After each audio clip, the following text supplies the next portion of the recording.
Oke guys, kembali lagi dengan gua setelah sekian lama episode ngobrol doang nggak tayang, dan kali ini gua berkesempatan untuk menayangkan episode terbaru ngobrol doang.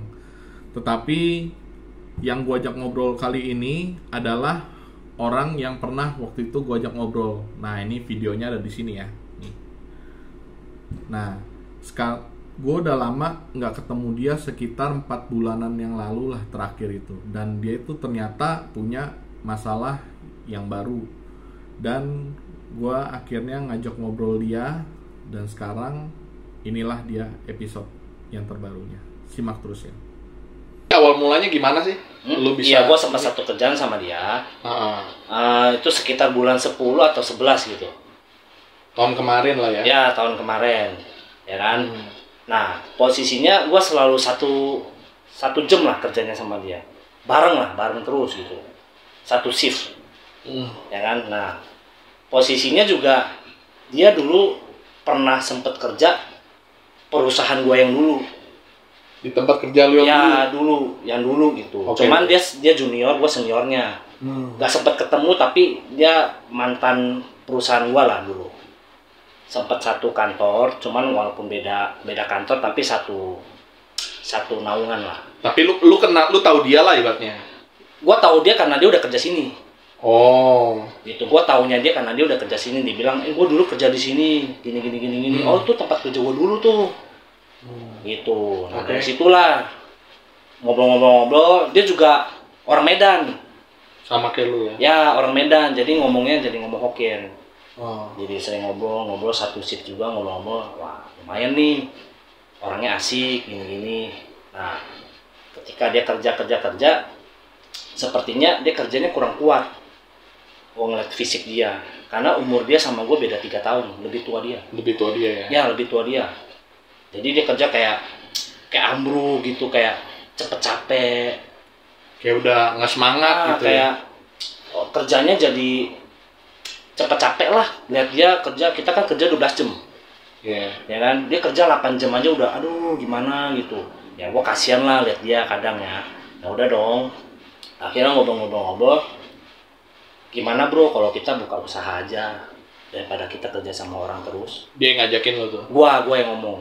Oh. Itu gua yang ngomong. Gua bilang, "Bro, daripada kita gua kan juga udah berumur nih. Gua udah pala 3 juga." Iya. Ya kan, gua pala 3, dia pala 3, cuman dia lebih tua aja. Ya kan?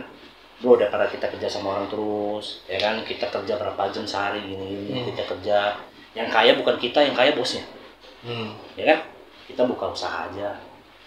Emang butuh modal berapa sih gini, ya kalau usaha tuh minimal lu bisa ada 50 juta misalnya minimal ya, entah usaha apa itu ya kita coba jalanin aja gitu. Apapun itu usahanya kita makanan kayak apa gitu. Yang penting kita niatnya gitu, niatnya untuk jalaninnya. Yeah. Kalau ada niat kan pasti semua bisa. Iya. Ya kan, harus berani gagal lah istilahnya begitulah. Oke dong. Ya cobalah. Kasih tau emaknya nih, karena kan emaknya yang berduit. Iya. Dia sebagai anak doang, dia udah umur segitu masih gitu-gitu doang. Dan posisi bapaknya itu baru meninggal karena COVID. Itu sekitar tahun 2020 akhir gitu. Nah, ketika bokapnya dia udah meninggal, mungkin dari situ untuk keuangannya ambruk lah ya, langsung down ya. Ya, karena kan penguasanya itu bapaknya gitu. Bapaknya kaya lah ya. Bekas properti. Oh. Jual beli ruko, rumah atau gitu. Oke. Nah, untuk buka usaha dia cobalah ngomong ke emaknya. Nah, emaknya nggak tahu alasan apa ini itu, pokoknya diundur terus nggak jelas lah, kurang jelas lah intinya. Dan akhirnya mungkin dia gedek atau kesel gitu kan, dia nekat ke Kamboja. Dia kerja ke luar negeri, Kamboja. Itu berarti sebelum ketemu lu dong? Udah dong. Pokoknya dia kerja di kantor gue itu sekitar bulan 10 atau 11. Ya kan? Dia kerja sampai bulan 12 dong, pas tahun baru dia resign. Akhirnya dia resign tahun baru. Oh. Tanggal 1. Berarti lu sempat ngilang dia sempat ngilang juga ya karena dia kerja di ini. Ya, dia di luar negeri. Dia resign tanggal 1 pas ganti tahun baru tuh 2022 kemarin. Dia resign karena mungkin dia capek, nggak kuat lah kerjanya. dia resign, dia putusin, dia berangkat Kamboja. Di Kamboja dia kerja kayak saham-saham bodongan gitu. Kayak money game lah. Kita kayak money game lah. Saham-saham invest gak jelas gitu. Kerja sama orang Cungko Cina. Orang Cina asli. Nah, dia kerja di situ. Dia udah berangkat nih ceritanya ya. Singkat cerita dia udah berangkat nih. Dia udah berangkat. Dia gak betah. Berapa bulan dia bilang? Wah, sehari kerja aja udah ngeluh. Gua taunya kenapa? Karena kan dia masih sering-sering kontekan sama gua. Iya. Nah, dia masih sering kontekan nih sama gua nih. Jadi dia sering cerita lah di sono dia gimana, begitu, cara apa kerjanya gini, peraturannya begini, makanannya begini, segala macam dia cerita lah. Pokoknya apa-apa dia kadang-kadang suka telepon gua sampai berjam-jam kadang. Gua pulang kerja dia telepon gini segala macam. Ya gitulah. Dia gak betah kerja di sono. Akhirnya dia mau minta resign.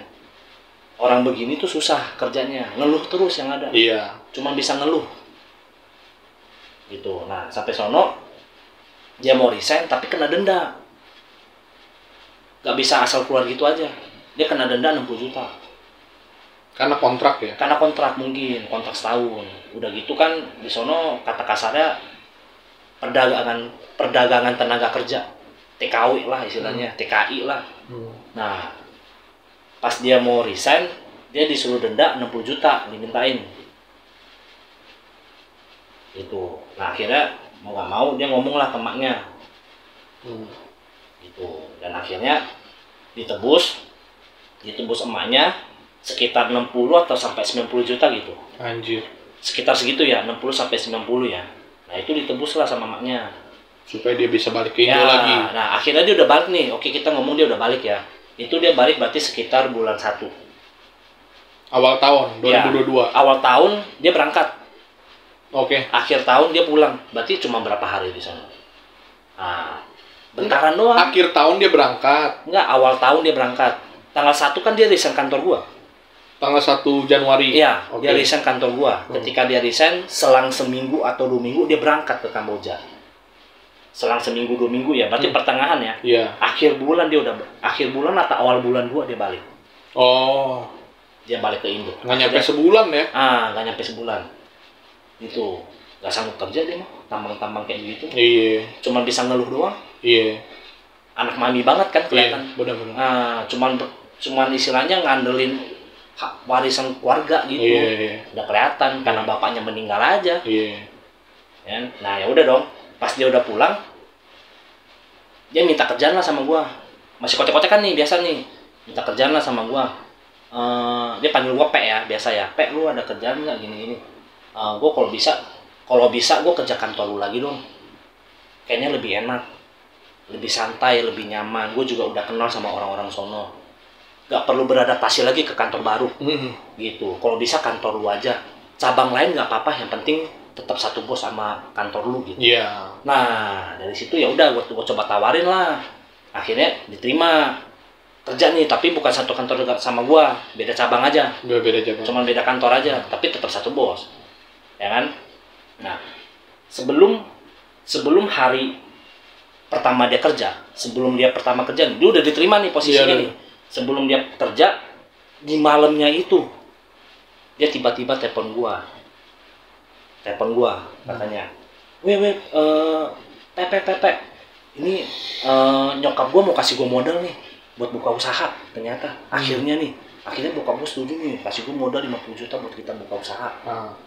Oke kan nih gini. Udah ya oke lah, kita jalan lah, kita gas lah. Modal waktu itu gua udah ada, gua tinggal jalanin aja. Gua cuma butuh partner yang bisa istilahnya menopang lah.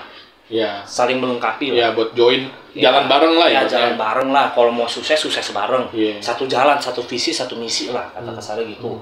Ya kan? Ya udah. Dia bilang nyokapnya mau kasih modal nih. Nyokap gua mau kasih modal nih 50 juta gini. Tapi nyokap gua kurang percaya sama lu. Dia mau ngasih gua modal asalkan temennya itu juga yakinin dia kalau emang dia serius mau buka usaha sama anaknya. Iya. Ya dong. Untuk meyakinkan anaknya itu, nyokap gua butuh kayak lu serius gak istilahnya. Nanti nyokap gua bakal chat lu gini. Ya udah akhirnya nyokapnya chat gua pakai WhatsApp. Iya. Nah, katanya kamu serius membuka usaha dengan anak saya gini. Kalau emang kamu serius, coba tante mau lihat kamu bisa gak kirim 15 juta ke rekening tante untuk pembuktian kalau kamu itu serius dengan membuka usaha dengan anak saya.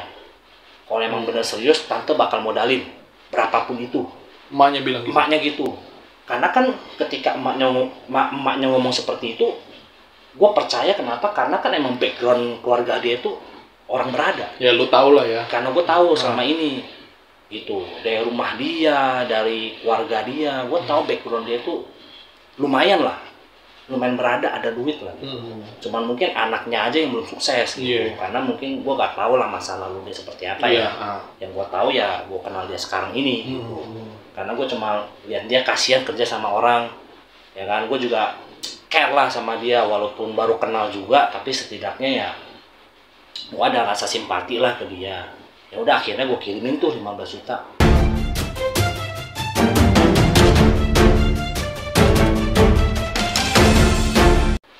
Penjaganya ini anaknya kena narkoba. Iya, yang jagain kosannya. Jadi kosannya itu disamperin polisi.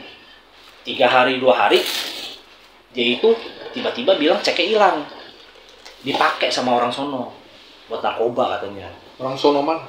Saudaranya itu yang dititipin, yang di Bekasi itu. Tiba-tiba ceknya hilang, katanya hilang, dipakai.